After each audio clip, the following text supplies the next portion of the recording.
Her tiny voice cracked as she clutched her brother's hand, whispering through tears, "Please, please don't hurt us." The room felt colder with every passing second, the shadows pressing in on two children who had already suffered more than most could imagine.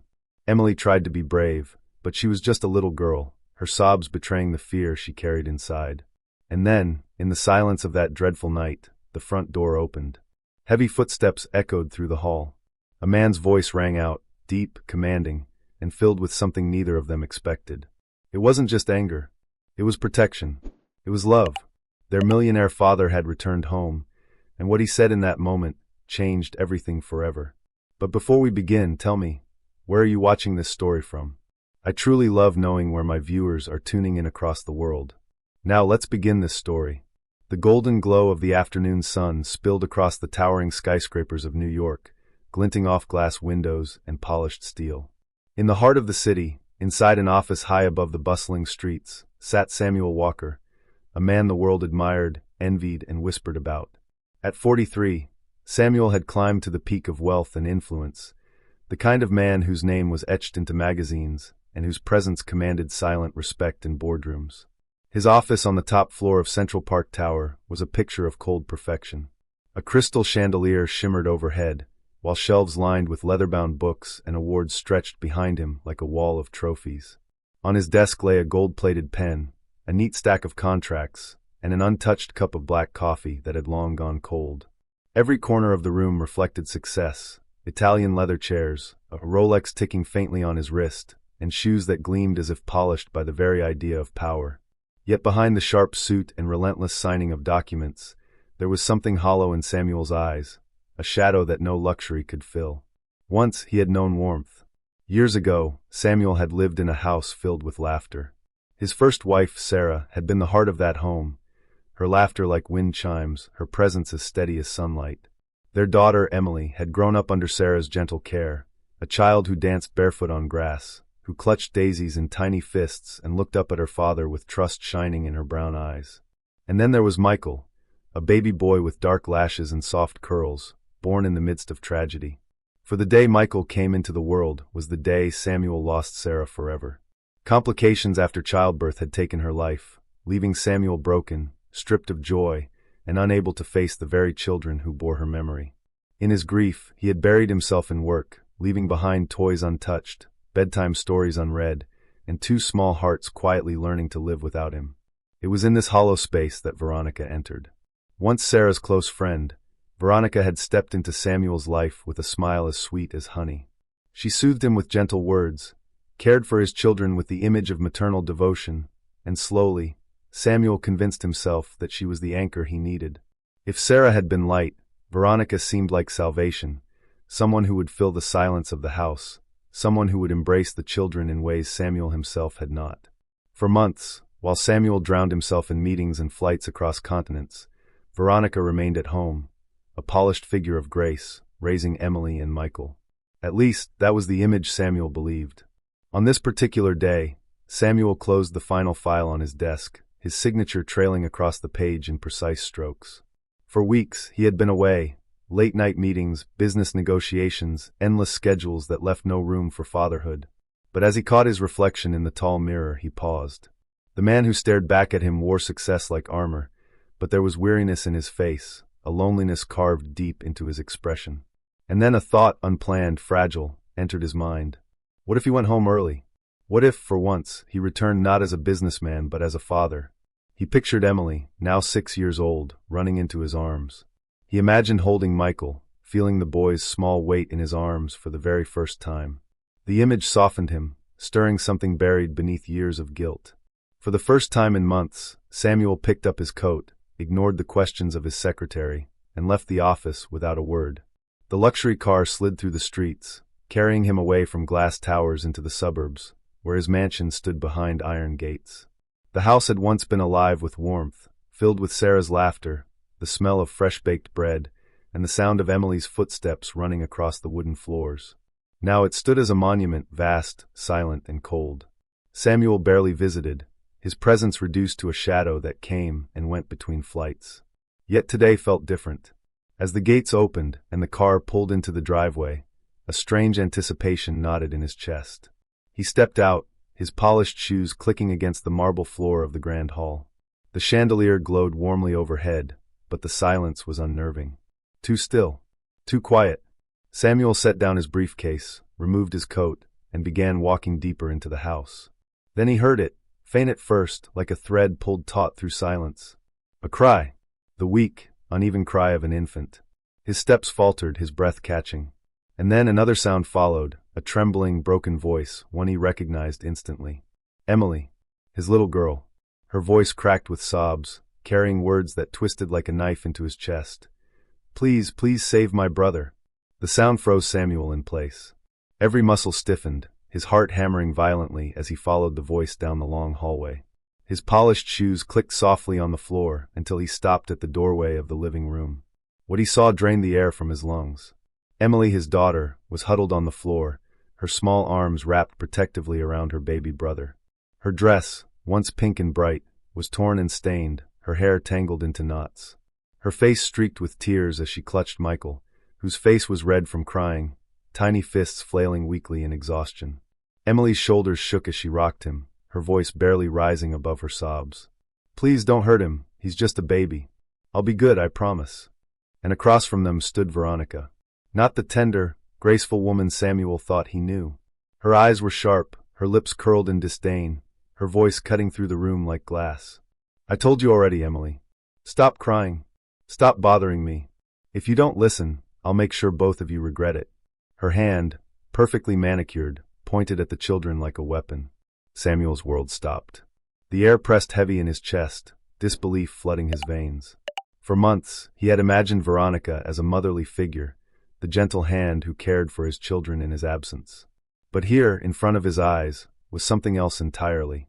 A serpent cloaked in velvet. He stepped forward before he realized he was moving. His voice, rough from shock, burst from his throat. Enough! The word thundered through the room, startling both Emily and Veronica. His daughter gasped, tightening her grip around Michael as if afraid he might vanish. Veronica, in her sleek red dress and perfectly styled hair, blinked, her expression shifting in a second. The sharp venom in her eyes melted into a practiced smile, her voice softening instantly. Samuel, you're home, you startled me. The children were being difficult. I was only teaching them some discipline. But Samuel wasn't listening to her words. His eyes were locked on Emily, her small frame trembling, her wrists marked with faint bruises, her fear so raw it pierced through his very bones. Slowly, awkwardly, Samuel lowered himself, reaching out to his daughter. Emily, sweetheart, come here. Give me your brother. Let me hold him. Emily's wide eyes met his. For a heartbeat, hope flickered in them. But then fear returned, and she pressed Michael closer, her tiny hands gripping the fabric of her dress. She didn't move. She didn't trust him. And that, more than anything else, broke Samuel's heart. Behind him, Veronica stepped closer, her hand brushing his sleeve with forced tenderness. You must be tired. Don't make such a big deal out of childish whining. Come, sit down. Let me take care of everything. But Samuel's mind was no longer clouded. For the first time in months, he truly saw. The bruises. The tears. The terror etched into his daughter's face. The weight of guilt crashed down on him, heavy and suffocating. What have I done? He thought. What have I allowed to happen to my children while I buried myself in work? The silence in the room was deafening, broken only by Michael's weak cries. Samuel's throat tightened, his chest heaving with anger and shame. He turned slowly toward Veronica, his eyes cold, his voice low but steady. I heard my daughter's voice. I heard her begging. That wasn't discipline. That was cruelty. Veronica's smile froze for just an instant before returning, smoother, sweeter, dripping with false sincerity. Samuel, you're misunderstanding. Children exaggerate. They cry at the smallest things. You've been away so long, perhaps you don't understand them anymore. Let me handle this. Please. But Samuel knew. Deep inside, something had shifted. For the first time, he wasn't just a businessman. He wasn't just a husband. He was a father, and his children needed him now more than ever. As he knelt there, Emily's sobs quieting into small hiccups, Samuel made a silent vow in his heart. Never again will I abandon them. Never again will I let them suffer alone. And in that moment, the story truly began. The house, once silent and cold, now pulsed with tension thick enough to choke. Samuel remained crouched on the floor, his eyes locked on Emily's trembling figure. His daughter's sobs had quieted into small, broken hiccups, her tear-streaked cheeks shining in the dim light of the chandelier. In her arms, Michael whimpered, his tiny fingers clinging desperately to the fabric of her torn dress as if he, too, understood the fragility of their safety. Samuel wanted nothing more than to sweep both children into his arms, to erase every ounce of fear etched into their small bodies. But he knew trust could not be forced. Trust had to be earned, and he had abandoned them too many times before. Behind him, Veronica's heels clicked sharply against the marble floor as she shifted, her painted lips still twisted into a careful smile. "Samuel," she purred, her tone laced with practiced charm, "you're exhausted from work. Don't let their whining twist your mind. Emily is dramatic, she always has been. You know how children are."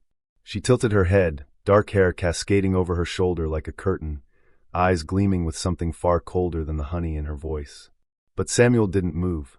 He could no longer unsee the faint bruises circling Emily's wrists, the way her small body flinched at every syllable Veronica uttered. He had spent years in boardrooms, watching lies and truths collide in the faces of powerful men, and he knew deception when it stood before him. For the first time, his wealth, his empire, his reputation, none of it mattered. Only his children did.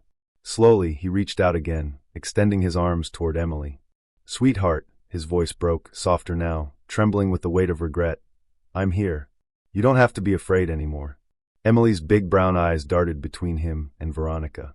She wanted to believe him. Samuel could see it in the flicker of hope across her tiny face, but years of silence and neglect had trained her to fear promises.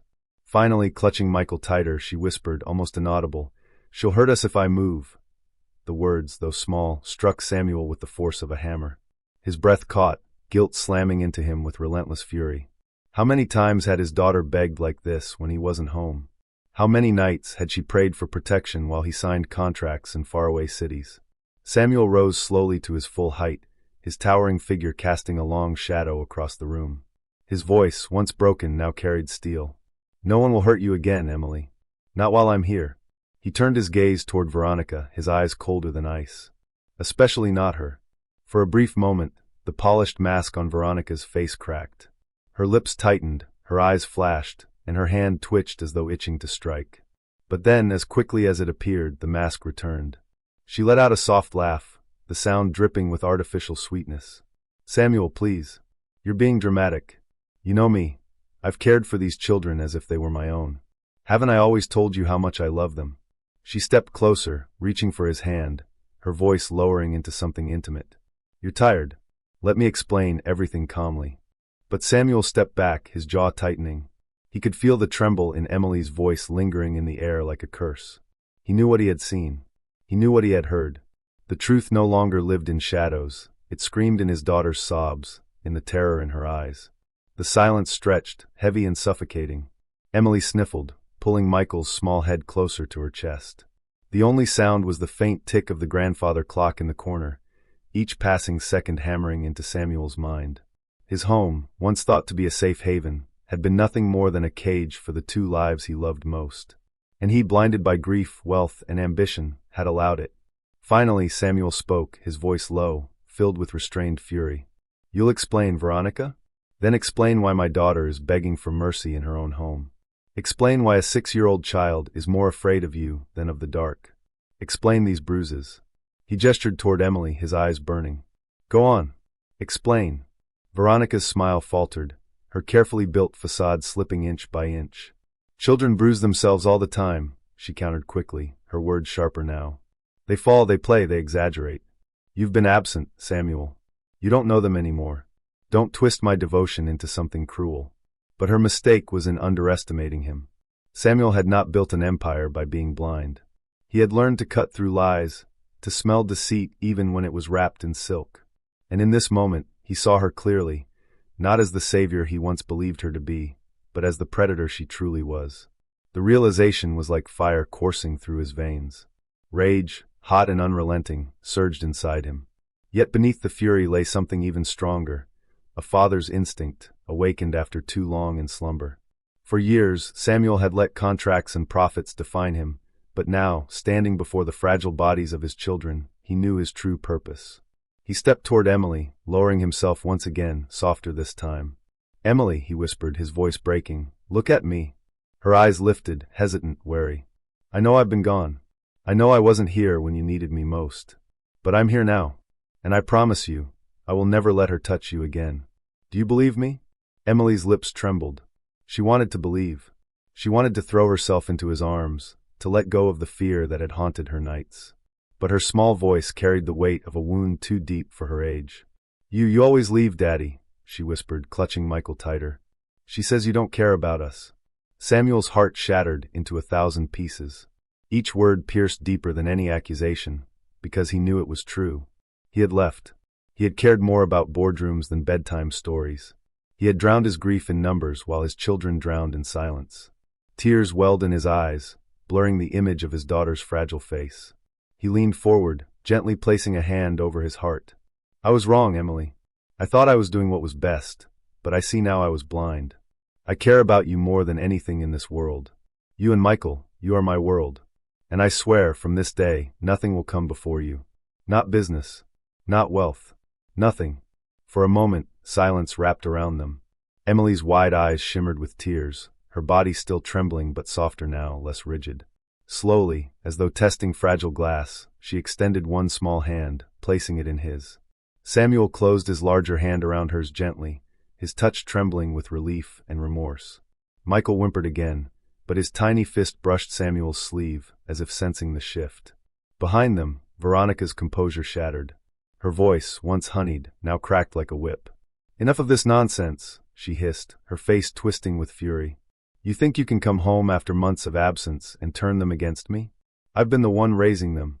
I've been the one feeding them, clothing them, keeping this house running while you buried yourself in business. And now you dare accuse me? Her voice rose, venom dripping from every word. You're a fool, Samuel. A pathetic fool blinded by childish tears.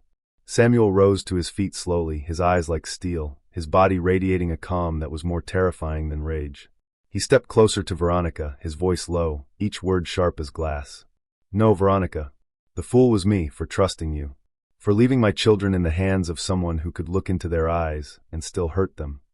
His tone deepened, his anger controlled but lethal. But that ends now. Tonight. You will not lay another finger on them. Veronica's face contorted, a storm brewing behind her eyes. For the first time, the mask had fallen completely, and Samuel saw the truth in its rawest form, bitterness, envy, and cruelty. She had never loved his children. She had never loved him. She loved the mansion, the status, the wealth. And now that Samuel was standing between her and her grip on his family, the mask of civility burned away. Emily flinched at the rising voices, burying her face into Michael's shoulder. Samuel noticed, his resolve hardening further. He had already lost one woman he loved to death. He would not lose his children to cruelty. In that moment, Samuel made a choice that would define everything that came next. He reached down, gently lifting Emily and Michael into his arms. Emily clung to him instantly, her small body tense but holding on as if afraid he might disappear. Michael whimpered, but quieted against his father's chest. Samuel held them close, his heart pounding with both fury and determination. He turned toward Veronica, his eyes blazing. This house is mine. These children are mine. And you, his voice dropped to a dangerous whisper, are nothing but a shadow we'll leave behind. The battle lines had been drawn. What came next would not be easy.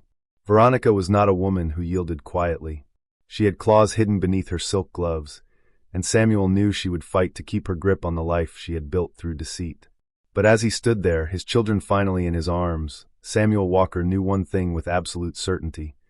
He would burn his empire to ashes before letting anyone hurt them again. And as the night settled over the mansion, the war for his family truly began. The mansion felt different the next morning, though nothing had physically changed. The same ivory curtains draped the windows, the same grand staircase spiraled toward the upper floors, and the same expensive paintings hung along the walls. Yet there was a shift, subtle but undeniable, like a storm gathering far out at sea. For the first time in years, Samuel awoke not to the sterile silence of wealth, but to the soft, uneven breathing of his children. He had refused to leave their side all night, sitting in the armchair beside Emily's bed as Michael lay cradled in her arms. His back ached, his mind buzzed with exhaustion, but his heart felt alive in a way it hadn't since before their mother's death. He watched them stir in the pale dawn light, and when Emily's eyes fluttered open, fear flickered across her face for just an instant before recognition softened it. She didn't smile, not yet, but her small voice whispered, You stayed." The words cut Samuel deeper than any accusation Veronica had ever thrown at him. He leaned forward, brushing a stray lock of hair from her forehead, his throat tightening. "I'll always stay now," he promised. And though his voice was quiet, there was an oath in it, an unspoken vow that settled heavily in his chest. But while the bond between father and children slowly began to stitch itself together, Veronica moved like a shadow through the house. She had not slept. Her fury had kept her awake, pacing her private chambers until the edges of dawn. The carefully constructed empire she had built within these walls, the power she wielded over Samuel's children, the control she enjoyed in his absence, was slipping through her fingers. She had spent years cultivating her place as the mistress of this household, and she would not allow a moment of sentimentality to unravel it all. In the polished vanity mirror, her reflection stared back with cold determination. Her lips pressed into a thin line, her eyes gleamed with dangerous resolve. If Samuel thinks he can simply erase me, he is mistaken. She had secrets, secrets Samuel knew nothing of, secrets buried in the quiet corners of his empire. And if she could not control him with affection or manipulation, she would find other ways to ensure her survival. Downstairs, the housekeepers went about their morning duties with unusual tension. They had witnessed enough in silence to know that a shift in power had occurred, though none dared speak of it.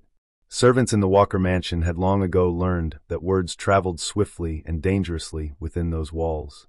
Still, even they exchanged uneasy glances when Veronica swept through the halls with a stiffness that betrayed her rage. At breakfast, Samuel sat at the long mahogany table with Emily and Michael beside him, a scene that had not occurred in years. He poured Emily a glass of milk himself, his clumsy hands unused to such simple gestures, but she watched with cautious curiosity, as though seeing her father in a new light. Michael reached for a piece of toast, and Samuel steadied the boy's small hand with his own. These were minor acts, but in their simplicity, Samuel found more meaning than in any business contract he had ever signed. Veronica entered moments later, her heels tapping against the marble floor. Her smile was polished once again, the mask restored, but her eyes betrayed a glint of hostility. "Good morning," she greeted, her voice light. She moved to her usual seat at the head of the table, opposite Samuel. For years, that seat had been hers by silent entitlement. But today, Samuel's presence at the table, his children gathered close, made her position feel precarious, like a queen whose crown was beginning to slip. Samuel's response was curt, deliberate. "Good morning." He did not look at her as he buttered Emily's toast, his focus firmly on his children. The dismissal stung her more than any open insult could have. Breakfast passed in silence, broken only by the clatter of cutlery and Michael's occasional babble. Veronica attempted casual conversation, mentioning Samuel's business partners, the charity gala she had planned, the estate accounts that required his attention, but Samuel offered no more than vague acknowledgments. His world, once tethered tightly to hers, now revolved around the small figures beside him. When the meal ended, Samuel lifted Michael into his arms while Emily clung to his sleeve. Veronica watched, her nails biting into her palm beneath the tablecloth. "He thinks this battle is won," she thought bitterly. "But he forgets, I know this family better than he does. I know its weaknesses. I know how to turn his world against him." And so the silent war began. Veronica did not lash out openly. She was far too cunning for that. Instead, she shifted her tactics. In front of Samuel, she softened her edges, speaking sweetly, smiling as though the confrontation of the night before had never happened. She offered to help with the children, suggesting that Samuel, unused to the demands of fatherhood, would need her guidance. She cloaked her words in concern, but Samuel saw the manipulation coiled beneath them. "I'll manage," he said firmly one afternoon, when Veronica reached for Michael as he fussed. His voice was calm but final. Emily, sitting nearby with a storybook in her lap, looked at her father with wide eyes. She was learning quickly that Samuel's presence meant protection, and though trust was still a fragile seed, it began to sprout in the cracks of her guarded heart. Veronica's smile didn't falter, but her jaw clenched the moment Samuel turned away. Inside, fury simmered. "He thinks he doesn't need me. He thinks these children will forgive him so easily. But I will remind him, I will remind them all, that I hold the keys to this house." Meanwhile, Samuel began rediscovering a world he had long neglected. Evenings once devoted to shareholder meetings were now spent reading bedtime stories aloud, his deep voice stumbling over fairy tale dialogue but warming the room with something genuine. He learned the rhythm of Michael's cries, the quiet bravery in Emily's silence, the way both children clung to him with a desperate need that left his chest aching. But fatherhood, though healing, was not without its shadows. Late at night, when the children finally drifted into uneasy sleep, Samuel would sit alone in the library, staring at the flickering fire. Regret haunted him. He remembered Emily's words, "You always leave, Daddy," and they played in his mind like a curse. How many moments had he missed? Birthdays uncelebrated, nightmares left to fester in silence, milestones marked only by Veronica's cold hand. He had been blind, and the guilt now pressed upon him with relentless weight. Yet beneath that guilt burned resolve. Samuel Walker was not a man who surrendered. He had built his empire from nothing, forged power through grit and intellect. And now he would forge something even greater, the safety of his children. He vowed silently that he would never again let wealth or grief blind him to the lives that mattered most. Veronica, however, was not idle in her defeat. She began whispering into the ears of the household staff, sowing seeds of discord. She hinted that Samuel's sudden interest in the children was a performance, a temporary distraction from his business. She reminded them of the years she had kept the house running, the meals ordered, the schedules maintained. Her words spread like smoke, subtle but suffocating, designed to erode loyalty before Samuel even realized a battle was being waged. And then she reached further. Quietly, discreetly, she contacted one of Samuel's closest business rivals, a man who had long envied the Walker empire. Over the phone, her voice was syrup-sweet, but her intentions sharp as knives. "Samuel is distracted," she whispered. "He's vulnerable. If ever there was a time to strike, it's now." Her plan was taking shape. If she could not control Samuel through the children, she would weaken him where he was strongest, his empire. And in his distraction, perhaps the children would return to her care, not because they trusted her, but because Samuel would be too broken to protect them. Unaware of the storm Veronica was conjuring, Samuel continued to rebuild the fragile bridge between himself and his children. One evening, as he tucked Emily into bed, she finally asked the question that had been weighing on her small heart. "Daddy," she whispered, her voice trembling, "if you leave again, will she come back for us?" The question gutted him.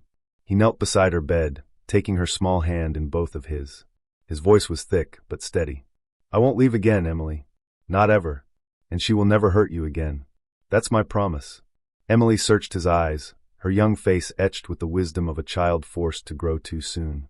Slowly, for the first time, she let her body relax against him, curling into his chest. The dam within her heart had not broken fully, but a crack had formed, letting in the faint light of hope. And Samuel knew, as he held her close, that the real war was not simply about wealth or power. It was about trust. It was about redemption. It was about proving, to his children and to himself, that he could be the father they deserved. But across the hall, behind closed doors, Veronica's phone glowed with unanswered messages, her mind alight with dangerous schemes. She was not finished. Not yet. And the silent war brewing within the walls of the Walker mansion was only beginning to unfold. The Walker mansion loomed like a fortress of marble and glass, but even fortresses, Samuel knew, were vulnerable to cracks. And the cracks had begun to appear, faint at first, then widening in ways he could no longer ignore. It started with subtle irregularities in his business reports, slight inconsistencies in account statements, transactions that appeared benign, but didn't fit the patterns he knew so well. Samuel had built his empire with meticulous precision. Numbers did not lie. Yet now they whispered of deception, of movements in the shadows that sought to destabilize everything he had created. Samuel sat in his office one late evening, the glow of his desk lamp casting deep lines across his face. Files lay scattered before him, contracts and ledgers he had combed through for hours. His children were asleep upstairs, Emily curled protectively around Michael, and though his heart yearned to stay by their side, duty pulled him into the quiet battlefield of his company. As he traced the figures with his pen, his instincts sharpened. This was not mere coincidence. Someone was tampering with the empire. Someone wanted him distracted, weakened. And behind that invisible hand, Samuel sensed only one possibility: Veronica. She had the motive, the cunning, and perhaps even the connections. He remembered her sudden quietness after their confrontation, the way she had shifted from overt hostility to calculated charm. He remembered the glint in her eyes at breakfast, the forced sweetness in her tone. Samuel knew manipulation when he saw it. He had dealt with rivals, opportunists, and predators all his life. But what unsettled him most was that this time, the predator lived under his roof. While Samuel analyzed financial battles, Veronica wove her web deeper. Her calls to his rival had not gone unanswered. Mr. Harrington, a man with a reputation for ruthless takeovers, saw opportunity in Samuel's distraction. Harrington was patient, but Veronica knew how to feed his hunger. She provided whispers of Samuel's growing weakness, stories of a distracted father more concerned with bedtime stories than boardrooms.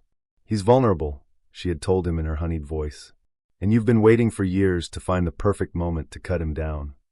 The thought thrilled her. If Harrington destabilized Samuel's empire, Samuel's attention would splinter. The children, frightened and weary, would look to her once again for stability. And in the chaos, she could cement her place, not as the tender stepmother, but as the indispensable woman Samuel could not afford to cast aside. But Veronica underestimated the resilience that grief had carved into Samuel's soul. The next morning, Samuel walked into the breakfast room with a different air. He carried Michael in his arms, Emily at his side, but his expression was not the soft warmth of the previous days. There was steel in his eyes, the same steel that had once turned him into a titan of industry. Veronica noticed immediately. Her smile froze slightly as she sipped her tea. "You seem troubled, Samuel," she purred, her tone almost sympathetic. He met her gaze squarely. "There are things happening in my company that shouldn't be," he said simply. His voice was calm, but it carried weight. "I don't like enemies in my home, Veronica. And I don't like betrayal." For a fleeting second, her heart jolted, but she masked it with a laugh. "Betrayal? Samuel, really? You've been so wrapped up in the children that you're starting to imagine ghosts in the walls." She leaned forward, her eyes glittering. "Don't let paranoia ruin the progress you're making with them." Emily's fork clattered softly against her plate at the mention of progress. The girl glanced up nervously, as though fearing the fragile piece might shatter again. Samuel reached for her hand beneath the table and squeezed gently, his eyes never leaving Veronica. "Paranoia," he repeated, his lips curling into a thin smile. "We'll see." For the rest of the day, he operated with heightened vigilance. He placed calls to his most trusted advisors, demanded double checks on accounts, and began mapping the web of irregularities. The Samuel Walker of old, the man who had once been untouchable in boardrooms, was stirring again. But this time, he fought not only for power but for family. That night, after tucking Emily and Michael into bed, Samuel lingered in the hallway. Emily's small voice called out just as he turned to leave. "Daddy!" He stepped back in, kneeling beside her bed. Her big, uncertain eyes studied him in the dim glow of her lamp. "You won't let her take us away, will you?" she whispered. The words pierced him. He brushed his hand gently across her hair. "No one will take you away, Emily. Not her. Not anyone. That's my promise." She nodded slowly, the tension in her small body easing just slightly. And in that moment, Samuel realized the stakes of the war he was fighting. It wasn't just his empire at risk. It was his children's very sense of safety, their fragile hope for a father who would stay. Meanwhile, Veronica grew impatient. Samuel was proving harder to shake than she had anticipated. He wasn't unraveling, he was sharpening. Her whispers to Harrington escalated, her words dripping with venom. "Strike now," she urged over the phone, pacing her room with restless energy. "He spends his nights rocking children instead of guarding his assets. Push harder and he'll fold." But Harrington, as ruthless as he was, had no intention of doing Veronica's bidding without caution. He tested Samuel's defenses with subtle probes, stock manipulations, sudden legal challenges, partners pulled into tempting offers. And to his surprise, Samuel countered swiftly, efficiently, as though the years had not dulled his instincts. One evening, Samuel stood in the grand library with papers spread across the table, his mind a storm of calculations. Emily entered quietly, clutching a drawing she had made, a crayon sketch of herself, Michael, and Samuel holding hands beneath a big yellow sun. She placed it gently beside his papers, her shy eyes flickering up to his face. "For you," she murmured. The hardened lines of his concentration softened. He lifted the drawing, studying it as though it were a priceless artifact. "It's beautiful, Emily," he said, his voice thick. He pulled her close, kissing the top of her head. The warmth of her small gesture reignited his fire. This was why he fought. This was why he would not lose, not to Harrington, not to Veronica, not to anyone. But Veronica, watching from the doorway unseen, felt the ground shifting beneath her. Every tender moment between Samuel and the children was another nail in the coffin of her control. Rage churned in her chest, but she swallowed it down. If subtlety would not break him, then perhaps a sharper strike was needed. Her opportunity came sooner than she expected. One of the house staff, a timid maid who had long endured Veronica's sharp tongue, accidentally spilled tea on Samuel's jacket during dinner service. The maid trembled, expecting immediate dismissal. Veronica's eyes lit up with cruel inspiration. "Samuel," she said smoothly, "this is what happens when you're too soft. Discipline is necessary. Shouldn't you teach her a lesson?" Samuel looked from the frightened maid to Veronica, then back again. Slowly, he removed his stained jacket and placed it over the maid's shaking shoulders. "Go on," he said gently. "Take the night off. Mistakes happen." The maid blinked in disbelief, tears welling in her eyes. Veronica, however, stiffened in barely contained fury. He was undermining her authority, dismantling the fear she had so carefully cultivated within these walls. Later that night, in the privacy of her room, Veronica's composure cracked. She smashed a vase against the wall, shards scattering across the floor like jagged reflections of her rage. "If I cannot break him," she hissed aloud, "then I will burn him down." And thus her plan shifted from whispers to something far more dangerous. She began reaching out not just to Harrington but to others, men in shadows, individuals who thrived on exploiting weakness. She offered information, leverage, anything that might tighten the noose around Samuel's empire. But Samuel was no fool. He felt the tightening noose, sensed the storm pressing closer. One night, as rain battered the windows of the mansion, he stood in his children's room watching them sleep. Emily's hand rested protectively over Michael's tiny chest, her brow still furrowed even in dreams. Samuel's jaw clenched. "They will not suffer for my mistakes," he whispered to the darkness. "Not again." And with that vow, he knew the battle lines had been drawn. The empire was under siege, his home was a battlefield, and the enemy was not only outside but within. The cracks in the empire were widening, but Samuel Walker had weathered storms before. This time, however, the fight was not just for power. It was for redemption. It was for the future of two innocent children whose trust was the most fragile, priceless empire of all. The storm broke in more ways than one. The night Veronica whispered her final promises to Harrington and the faceless men who thrived in the underworld of business warfare, the sky itself seemed to echo the turbulence inside the Walker mansion. Rain hammered against the windows, and the wind howled as though warning the family within that their world was about to be torn apart. Samuel had spent the last few weeks preparing. His instincts had grown razor-sharp again, the old fire returning to his veins. He worked long nights, dividing his energy between boardroom defenses and bedtime stories, between strategy calls and tucking Emily beneath her blankets. Yet no amount of preparation could stop what came next. The attack began not with words but with silence, the sudden withdrawal of allies, the quiet severing of ties from business partners who had once stood loyally at his side. Samuel noticed when his calls went unanswered, when his emails returned with vague delays. Then came the lawsuits, manufactured claims designed to bleed him of time and resources. Suppliers cut contracts, deliveries stalled, and headlines began to appear in the financial press. Walker Industries facing unprecedented crisis. Samuel read one of those headlines at breakfast, his jaw set. Emily noticed the tension in his hands as he folded the paper. "Is it bad, Daddy?" she asked softly, her spoon idle above her cereal. He forced a smile, though the truth gnawed at him. "It's nothing I can't handle," he assured her. Yet inside, he knew the storm was gathering strength faster than he had anticipated. Harrington's hand was everywhere, and Veronica, her silence at the table, her perfectly poised smile, told him she was not a bystander. If Samuel suspected betrayal before, he now felt it breathing down his neck. But amidst the chaos, Samuel's bond with his children only grew deeper. Emily, once timid, began to confide more in him. She told him about the nights Veronica had left them crying in their room, about the sharp words and threats that had made her beg, "Don't hurt us." Samuel listened with a quiet fury, his heart breaking at each confession. He never let his anger surface before Emily, but every word strengthened his resolve. Michael, though too young to understand the complexities, clung tighter to Samuel, sensing the shift in the air. One evening, after a particularly brutal day of countering Harrington's legal strikes, Samuel returned home exhausted. He sank into the armchair by the fireplace, his tie loosened, his temples pounding. Emily tiptoed into the room with a blanket and draped it over him. "You always take care of us," she said simply, her small face earnest.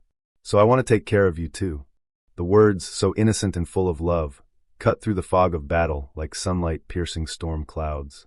Samuel pulled her onto his lap, holding her close. You already do, sweetheart, he whispered. More than you know. But the war outside did not relent. Harrington moved from subtle sabotage to outright assault. Entire divisions of Walker Industries were threatened with hostile buyouts. Anonymous sources leaked damaging stories to the press. And then, one chilling morning, Samuel arrived at his downtown headquarters to find the company's servers hacked, confidential files leaked to the world. Competitors pounced on his designs, investors panicked, and the empire he had built over decades teetered on collapse. Samuel knew this was no coincidence. The precision of the strikes, the intimate knowledge of his company's vulnerabilities, it all pointed to someone feeding information from within his own home. Veronica. That night, when the children were asleep, he confronted her in the library. The fire crackled between them, throwing sharp shadows across the shelves of books. You think I don't know? Samuel said, his voice low, steady. You think I can't see your hand in all of this? Veronica feigned innocence, her lips curling into a mocking smile. My hand? Samuel, you flatter me. Do you truly believe I have the power to bring down the great Walker Empire? Perhaps you should ask yourself why it's so easy for Harrington to do what he's doing. Maybe the empire isn't as strong as you thought. Her words stung because they carried a sliver of truth.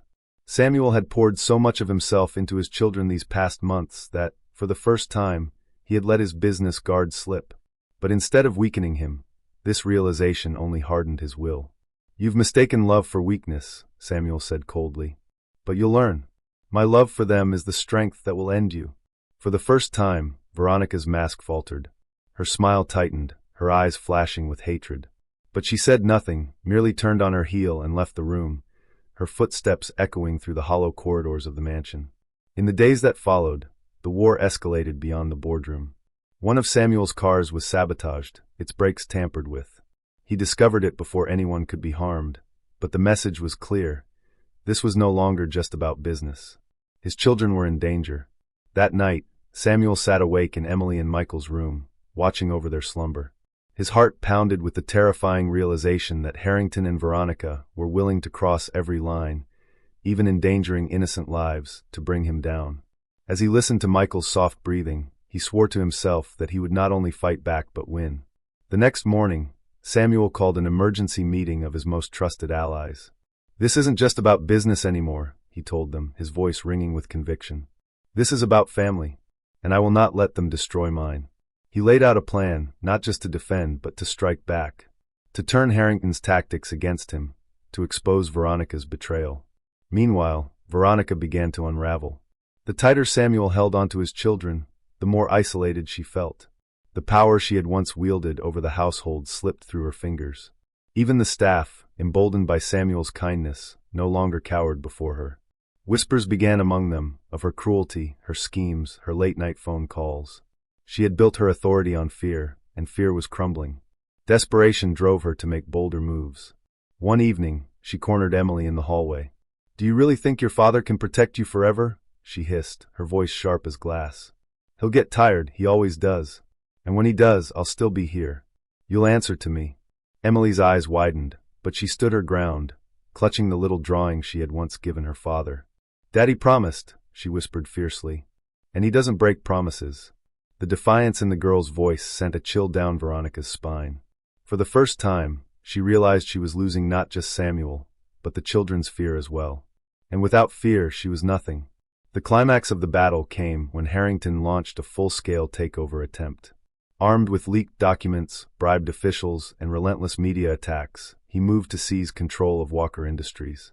The boardroom became a battlefield, allies wavering under pressure, enemies circling like vultures. Samuel stood at the head of the long mahogany table, the weight of the empire and his children's future pressing down on his shoulders. His adversaries expected a broken man, weary and distracted. Instead, they found Samuel Walker reborn. His voice cut through the boardroom like thunder. He laid out evidence of Harrington's collusion, traced the sabotage back to its source, and revealed the rot festering within his home.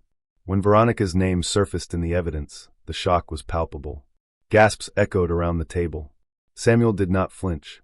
"She sought to destroy not just my company, but my family," he declared. "And I will not allow it." Harrington's empire of lies began to collapse under the weight of Samuel's counterstrike. Exposed, humiliated, he retreated, his plans crumbling. But the battle was not yet over. for Veronica still lurked within the mansion's walls, dangerous in her desperation. That evening, Samuel returned home to Emily and Michael. He knelt before them, gathering them into his arms. "It's almost over," he told them softly.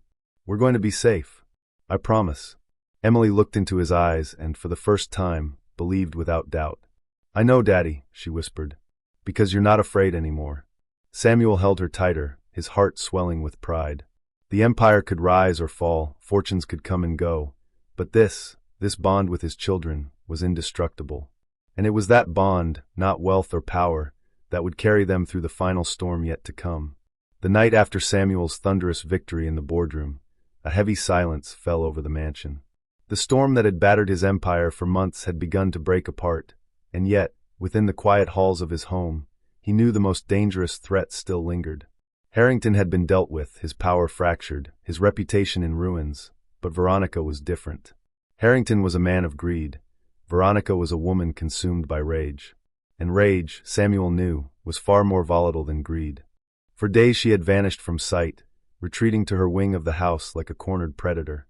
The staff avoided her door, whispers carried through the halls about the woman who had once ruled with an iron hand now pacing like a restless shadow. Samuel allowed the silence, for he knew she was unraveling, and when she struck again, it would be with every ounce of venom left in her soul. Emily sensed it too. One evening, while Samuel read to her and Michael before bed, she pressed her small hand over his. "She's going to try something, Daddy," she whispered, her voice trembling. "I can feel it." Samuel kissed her forehead. "So can I, sweetheart. But remember what I told you. Fear has no power when you face it. And I'll be right here, no matter what comes." It wasn't long before the final storm arrived. It began on a night thick with tension, when the children were already asleep and the house seemed unusually still. Samuel had just finished a call with his legal team when he heard it, a faint creak on the stairs, the kind that made every nerve in his body tighten. He rose silently, moving toward the sound, his instincts sharp. And then he saw her. Veronica stood in the dim hallway, her hair disheveled, her eyes wild. In her trembling hands, she held a small silver pistol, an heirloom Samuel kept locked away, one she must have stolen from the study. The sight of it twisted his stomach, but his face remained steady, his voice calm. "Veronica," he said evenly, stepping into the light. "Put it down." She laughed then, a sound brittle and jagged like glass shattering. "Put it down? After everything you've taken from me?" "No, Samuel. You ruined me. You humiliated me in front of them all. You turned my own children against me." Her voice cracked with fury, and the gun wavered in her hand. Samuel raised his palms slowly, his heart pounding not for himself, but for the two little souls sleeping just down the hall. "They turned because you pushed them away, Veronica. You made them afraid when all they needed was love." Her eyes blazed. "Love?" she spat. "Don't lecture me about love. What has love given me? Weakness. Isolation. Nothing. Power, that's what matters. Control. Fear." She stepped closer, her finger tightening near the trigger. Samuel felt the weight of the moment pressing against him. One wrong word, one wrong move, and everything could collapse. He kept his voice calm, steady but strong. "You're wrong. Fear dies the moment it's faced. And tonight, I won't let my children live in fear anymore." For a moment, silence stretched between them, two worlds colliding in the space of a breath. And then, a soft voice broke the silence. "Daddy!" Emily's small figure appeared at the end of the hall, her hair tousled from sleep, her eyes wide with confusion. Behind her, Michael stirred, clutching his sister's hand. Samuel's heart stopped. Veronica's gaze snapped to the children, and something unhinged flickered in her eyes. "They should have been mine," she hissed, raising the gun toward Emily. Time froze. Samuel lunged forward, his body fueled by instinct stronger than thought. He grabbed Veronica's wrist, forcing it upward just as the gun discharged. The thunderous crack echoed through the mansion, the bullet splintering wood above their heads. Emily screamed, Michael cried out, and Samuel wrestled with every ounce of his strength. The struggle was vicious. Veronica clawed at him, her fury giving her wild strength, but Samuel's determination was unbreakable. With a final wrench, he twisted the weapon from her grasp and flung it aside. The gun clattered to the floor, useless now, and Veronica collapsed against the wall, panting, defeated. For a moment, the house was filled only with the sound of ragged breathing and the children's sobs. Samuel turned immediately to Emily and Michael, sweeping them into his arms. "It's over," he whispered fiercely, kissing their heads. You're safe. I promised you, and I don't break promises. Emily clung to him, her tears soaking his shirt. I wasn't afraid this time, she whispered through trembling lips.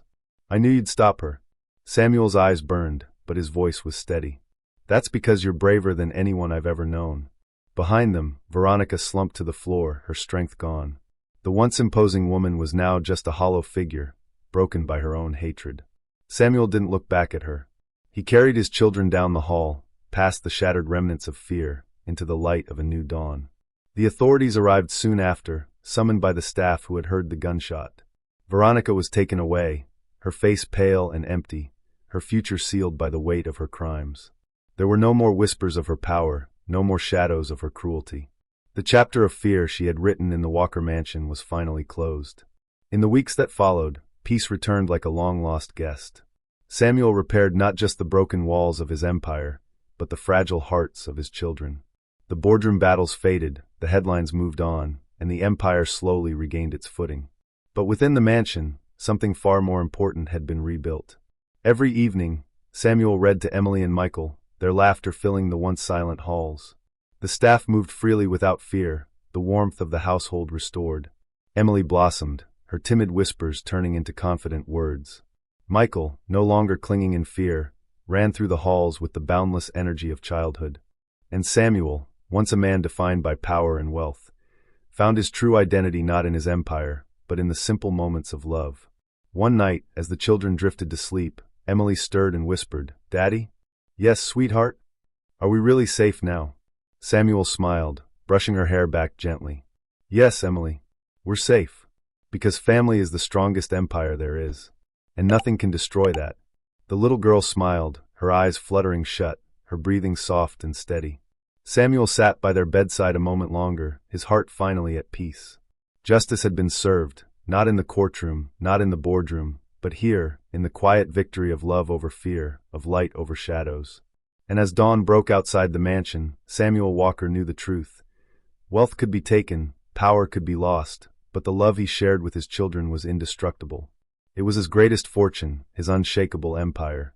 The months that followed Veronica's arrest felt like the slow thaw after a long and brutal winter.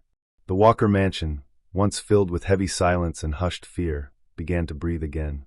Curtains were drawn open to let the sunlight pour in. Laughter began to echo faintly in the halls, and the lives of Emily and Michael started to mend with every passing day. Samuel knew that healing wasn't a matter of days or weeks. It was a journey. Emily still woke in the middle of the night sometimes, her small voice whispering, "Daddy, are you here?" Michael still startled at loud noises, clinging to Samuel's leg when the world felt too overwhelming. But there was a difference now. Instead of shrinking into silence, they reached out. They trusted. And every time, Samuel was there to hold them close, to remind them that fear had no home here anymore. He poured himself not into board meetings or financial battles, but into bedtime stories, family dinners, and weekend adventures. His empire, vast and sprawling, continued to run under the hands of capable allies. But for Samuel, the true empire he cared about now was the one that fit neatly around his dinner table. One morning, as golden sunlight streamed through the kitchen windows, Emily sat drawing while Michael played with his toy cars on the floor. Samuel sipped his coffee, watching them with quiet pride. Emily suddenly looked up and said, "Daddy, do you know what I drew?" He smiled, leaning over. On the paper was a simple but heartfelt picture. 3 figures holding hands under a big sun. A tall man, a little girl, and a little boy. Beneath it, in her uneven handwriting, she had written, "My family equals safe." Samuel's throat tightened. He gathered her in his arms, pressing a kiss to her forehead. "That's the most beautiful drawing I've ever seen," he whispered. And he meant it. But healing wasn't only for the children. Samuel carried scars too, the kind invisible to the eye but heavy on the soul. For years, he had believed strength came from dominance, from control, from the fear his empire inspired. But in losing everything, in standing at the edge of collapse, he had discovered something far greater. True strength was in gentleness, in love, in the courage to put family above pride. The turning point came one crisp autumn evening, when Emily's school announced a recital. Emily had been hesitant at first. Standing in front of people had always made her anxious, her voice too soft to carry.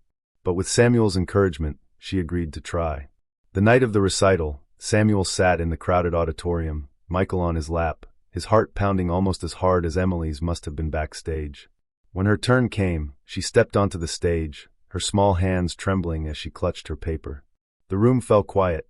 She looked out into the audience, searching, until her eyes found her father's. Samuel smiled, steady and reassuring. And in that moment, Emily's fear melted. She began to read, her voice wavering at first, then growing stronger. It wasn't just any poem. It was one she had written herself. Once I was afraid of the dark, of shadows that whispered my name. But then I found a brighter spark, a love that burned away the shame. Now I know the dark can't win, when light and love stand tall. Because family is where it begins, and love is stronger than all. The audience erupted into applause, but Samuel's eyes blurred with tears. Emily bowed shyly and hurried off stage, running straight into his arms. I did it, Daddy, she whispered against his chest. You did more than that, Samuel said, voice thick with emotion. You showed everyone what real courage looks like. Michael, watching with wide eyes, chimed in proudly. That's my sister. It was a small moment, but it symbolized everything. Emily had faced her fear and transformed it into strength. Samuel knew then that their healing was complete. Not perfect, not finished, but strong enough to face whatever life would bring. As the seasons changed, Samuel made one more decision. The mansion, with all its memories of shadows and battles, felt like a place tied to the past. So he purchased a smaller estate on the outskirts of the city, surrounded by open fields and gardens where the children could play freely. On the day they moved in, Emily and Michael ran through the wide grass, their laughter like music in the air. Standing on the porch, Samuel watched them with a heart overflowing. For the first time in years, he felt something he hadn't known he was missing: peace. That night, as the children drifted to sleep in their new rooms, Samuel sat by the fireplace, reflecting. He thought of Veronica, of Harrington, of all the ruthless battles he had fought to build an empire of stone and steel. And yet, none of it mattered compared to this, the warmth of a home filled with love. He rose quietly, checked on Emily and Michael one last time, and whispered, "You'll never have to be afraid again." Their soft, steady breathing was the only answer he needed. The Walker family's story, once marred by shadows, had been rewritten in light. And as dawn rose the next morning, painting the sky with gold, Samuel knew this was the beginning of a new chapter. One not defined by wealth or power, but by love, safety, and the unbreakable bond of family. And that brings us to the end of this story. A journey of fear, courage, and the power of family. If you felt the emotions of this story, don't forget to like, share, and subscribe for more. Thank you for watching.